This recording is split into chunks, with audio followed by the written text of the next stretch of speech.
Brian Kelsey is with us on part 3 of our 4-part series. Brian is an on-camera host, cinematographer, producer, and voice actor in the New York City metro area. Like all of us in radio, there was something that sparked our interests during our youth. On this episode, Brian reveals his love for one WKRP in Cincinnati character that did it for him. Brian also takes us to when he first started in radio back in 1992 and how he joined 2 legendary New York City radio stations at points of format changes just 3 years apart from each other. Let's go. Welcome to Aircheck Season 4, a podcast about radio's personality from radio personalities, managers, consultants, owners, and your most humble hosts from Philadelphia, Rich DeSisto and Paul Kelly.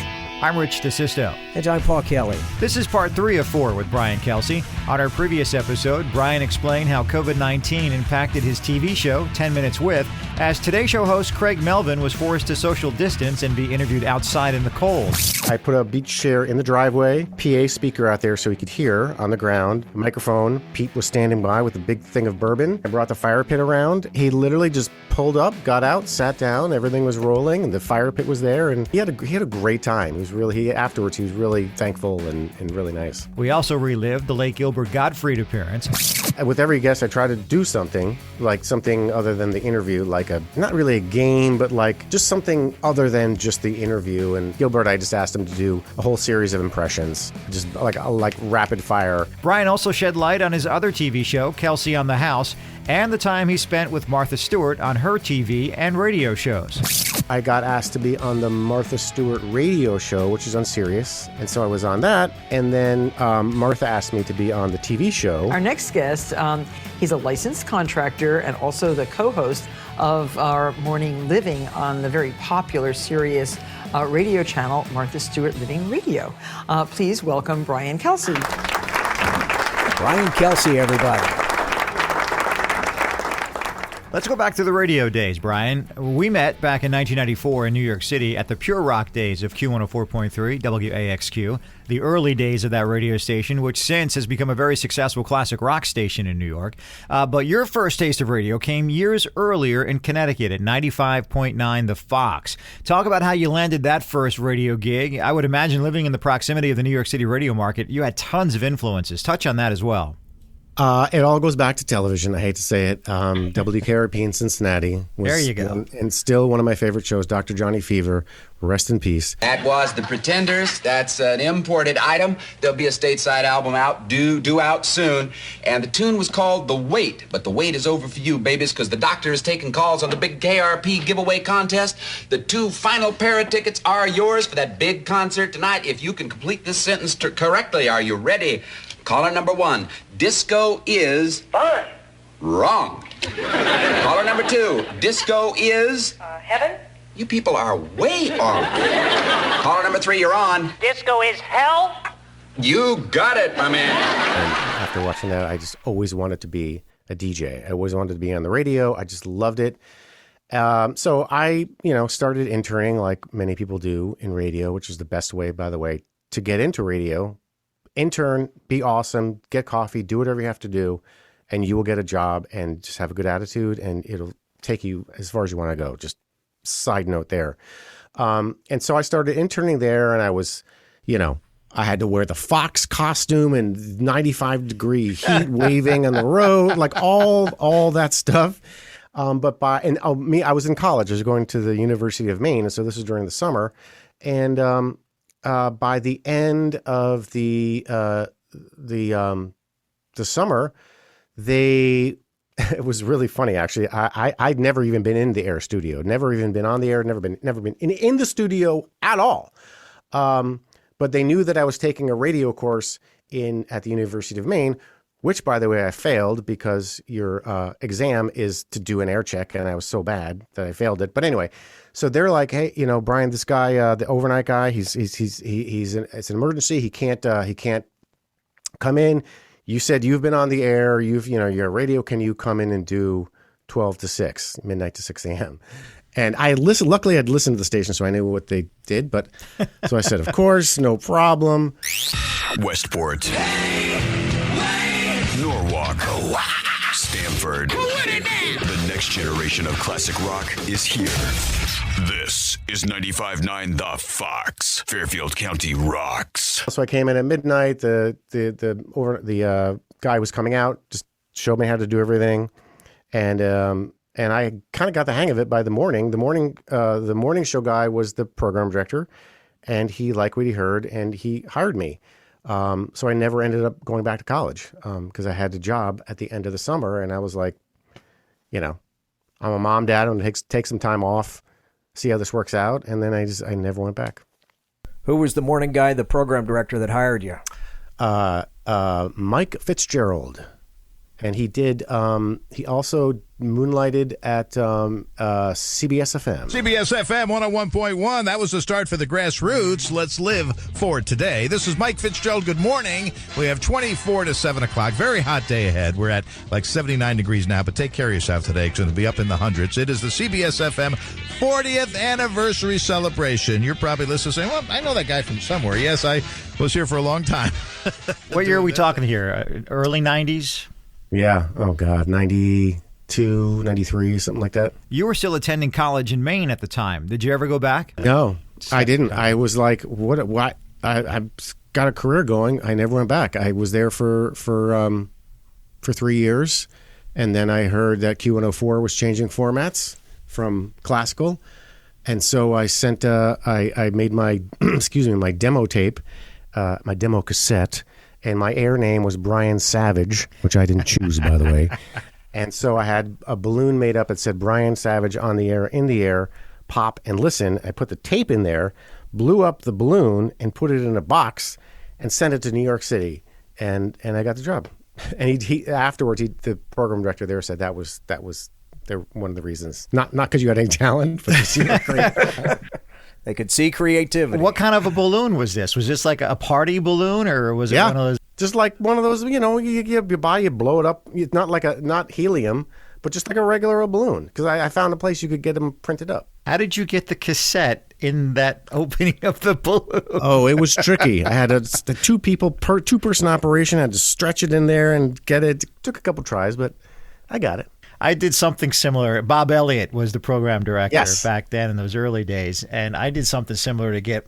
You're always, your mentors always tell you, you want to try to make an impression, right? So you did the balloon. I actually got a chocolate apple, and I wrote some stupid pun kind of sentence and sent it to him and said, I want to take a bite out of the apple in New York radio or something to that effect. It worked. The balloon worked. The apple worked. Great. And there you go. Yeah. I didn't know about the apple. That's great. Yeah. See, just those little things. Because think about, they get just hounded with stuff. Yeah.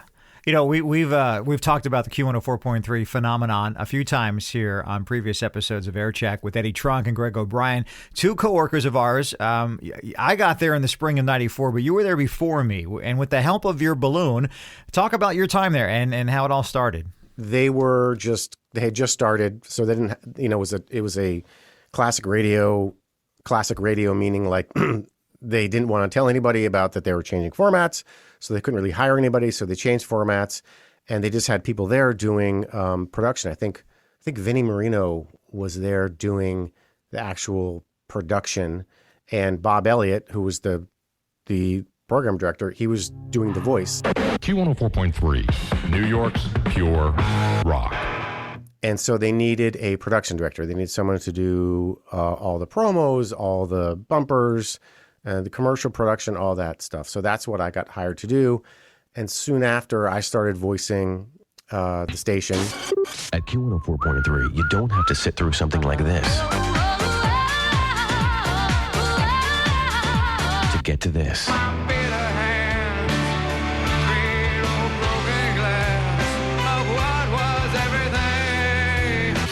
And at Q-104.3, you won't have to suffer through something like this to hear something like this.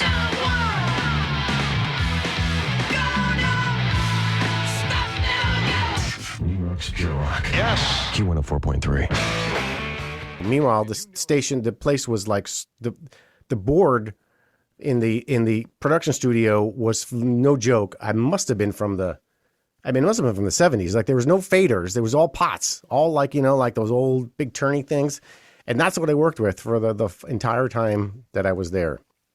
And so for the non-radio people, the board you're talking about looked like the board that Johnny Fever used in WKRP with these circular dials. Yep. And Exactly.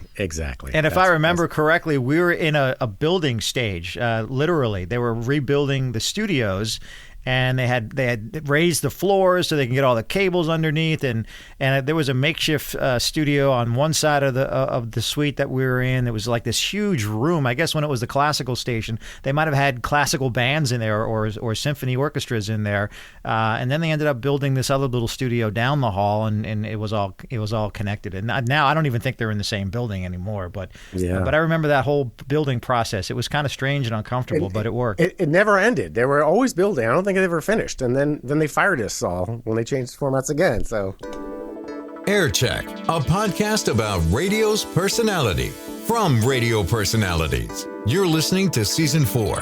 Catch up with Seasons 1, 2, and 3. Available now on Apple Podcasts, Google Podcasts, and Spotify. You can also tell your smart speaker to play Air Check Podcast. Explain a little bit for us, what your job at Q-104.3 was. I'm guessing the title was production director. Talk a little bit about the definition of that and what you're tasked to do and the result of that and what it's used for the radio station. Yeah, it's so when you listen to the radio and you hear anything besides music and basically in commercials and DJs talking, you hear sort of that station sound that, Q-104.3, blah, pure rock, blah. Moving through 45 minutes of nonstop pure rock. Q-104.3. That is called creative production. Those are called like sweepers or bumpers, or there's different names for them. But the stuff you hear sometimes going into commercials, coming out of commercials, in between songs, the really creative, crazy music stuff. That is mostly what I did. And then there's also like commercial production. So like, if a commercial needed to be recorded, I would either record that or assign it to one of the DJs to record it and that sort of thing. So, and I was doing that. So I would record. Sometimes in this industry, you use other people's voices. You have people record their voice, and then you take it in and you mix it all together. In my case, I was using my voice, so it was pretty efficient that I could just sort of record and mix it all together and get it out. So for those who are listening to this podcast, Brian, that are not familiar with the steps that are taken to complete some of these tasks, walk us through the process, how you are asked to create these things. The program director, the one who really sort of runs the station and runs the music you play, in that time, they would come to you and say, hey, Brian, we're giving away tickets to Guns N' Roses, at the Garden. Make something cool. And so I would go back and think of some angle, like some crazy thing, like, of how to make that sound interesting, because it's, you're only listening. Q-104.3, along with Red Wolf Beer, want to send you across the pond. The big pond. To England. For the world's largest alternative rock event. The Reading Festival.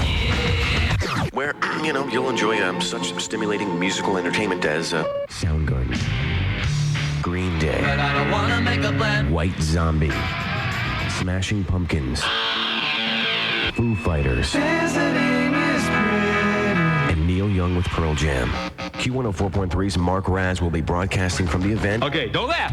And, he wants to take along a couple friends to enjoy some bangers and mash with.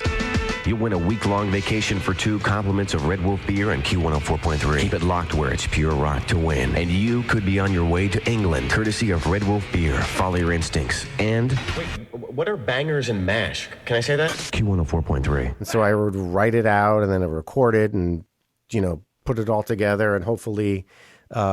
run down the hall, play it to them, and hopefully they would like it, and then it goes right on the air. They put it right on. How many times did that happen?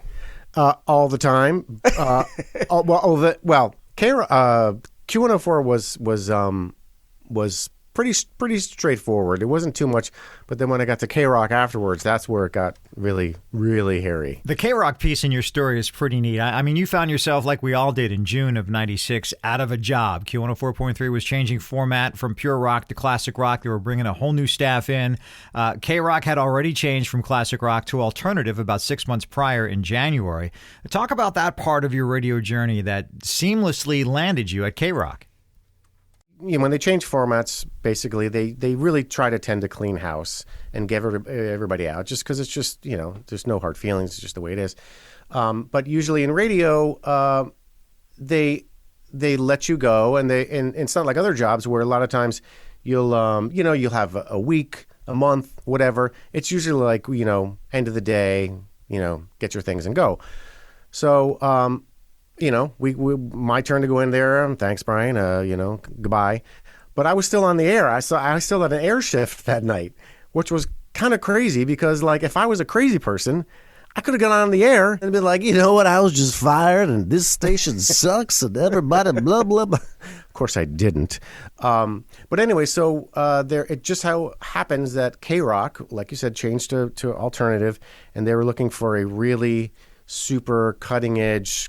There, it was called creative production director. So there they were looking for somebody not to do the commercials, nothing like that, but strictly to image the radio station, give it the sound with all the sound effects and the voice and all that sort of, so give it a personality other than the disc jockeys.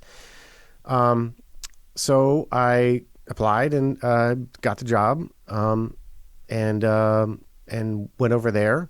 And that's where so Howard Stern was, that's where he was broadcasting from.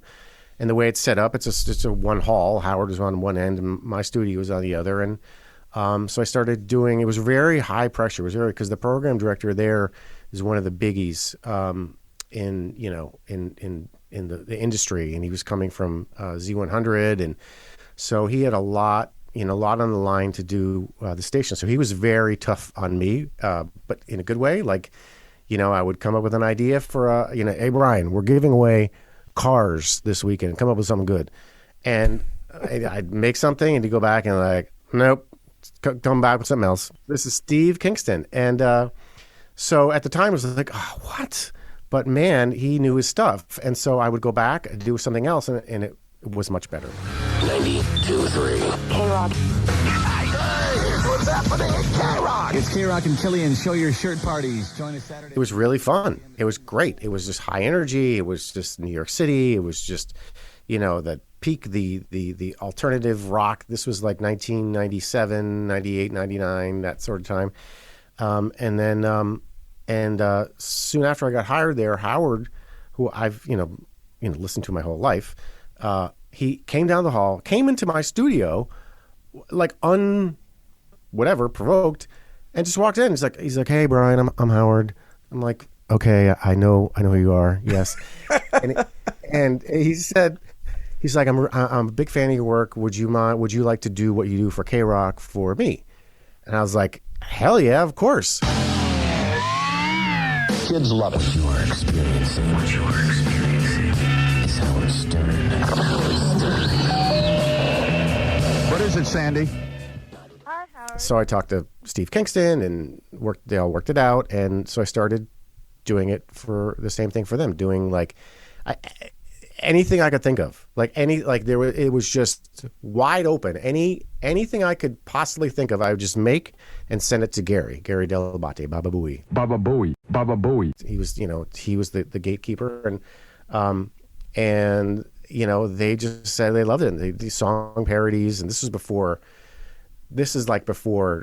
really good technology. This is the late 90s, so there wasn't there was a lot of just sort of kind of doing stuff on the fly, it wasn't as easy to get the things you needed. Like if I wanted something from TV, I had to record it on my VCR, or you know what I mean? Like it was all those days.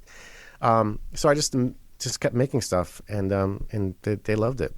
So what was it like working down the hall from Howard before he actually approached you? Was it, hey, don't talk to him, don't look at him, don't interact with him, or were you able to kind of have that hallway conversation, or at least a wave or hello? Did he know you existed other than your work before he came in and said, "Hey, I'm Howard"?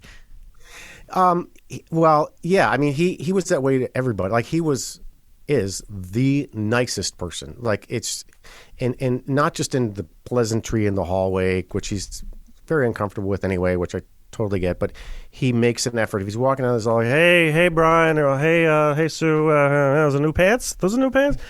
And just really, really nice. But more importantly, he when you interned there, it was a complete fair game. So there was a meeting every Wednesday, the Wednesday meeting, where the entire staff went in the studio and sat around and just spitballed ideas of what's coming up. And interns were completely invited.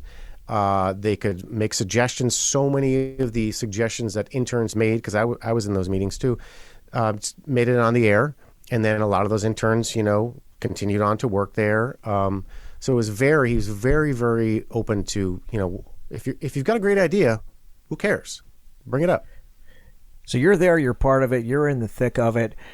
Tell us about some of those studio moments. I mean, you're hearing them on the radio, but what's really happening in the studio when Jenna Jameson is riding that chair? I mean, let's...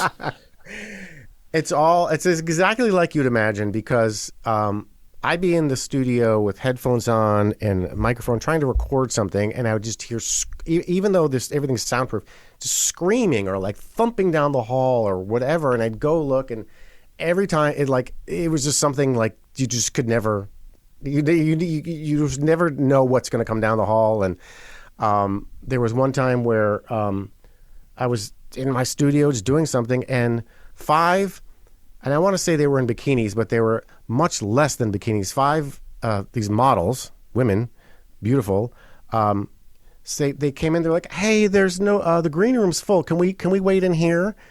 I was like, "Well, not a problem. No problem. Just step right into my office." And so they hung out, and then there was so I just worked. I didn't know if I was supposed to entertain or work. And then we did a lot of IDs too. So Andre Gardner, his studio was right across from mine, so he did all the IDs of the people who came in. Or Scott Salem did. Scott the engineer. But a lot of times they would come and do them with me too, which is just so fun and so crazy to see these unbelievably famous people. James Taylor coming in and sitting down and just hey, hi. It's so crazy. So crazy.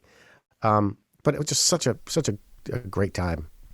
How much of this has helped you make connections to guests on your current show, 10 Minutes With? The way Gary, back in the day, Gary Delabate, he was when it was classic rock, it was pretty much just him booking guests, and I just knew from him hustling and just making things, reaching out, doing whatever he did. Because again, he was really unknown, and Howard wasn't that big. This was just New York market, and so Gary really I just remember hearing stories of him just reaching out everywhere, trying to make things happen, and asking for help. You know what I mean? You can't do everything. You having good people around you is so important. And he surrounded himself and still surrounded himself with really good people to make his job easier and to make the whole production, better. I'm going to put my James Lipton hat on here for a second. Tell me about neck nuts. Well, that's a term that endearingly Steve Kingston gave to me, just making fun of my voice, and it just kind of stuck. And then back then, you remember on Macintosh computers, on Macs, there was Mac Speak, it was called, and there's all these different. I think they still have it, where there's different voices. It's it's just computer generated. It would be like an AI voice, the early AI voices. Yeah. I wish I had the net. I'm sure he does. He still has the cart. It was on a cart, which is the things we play on the radio. We did back then.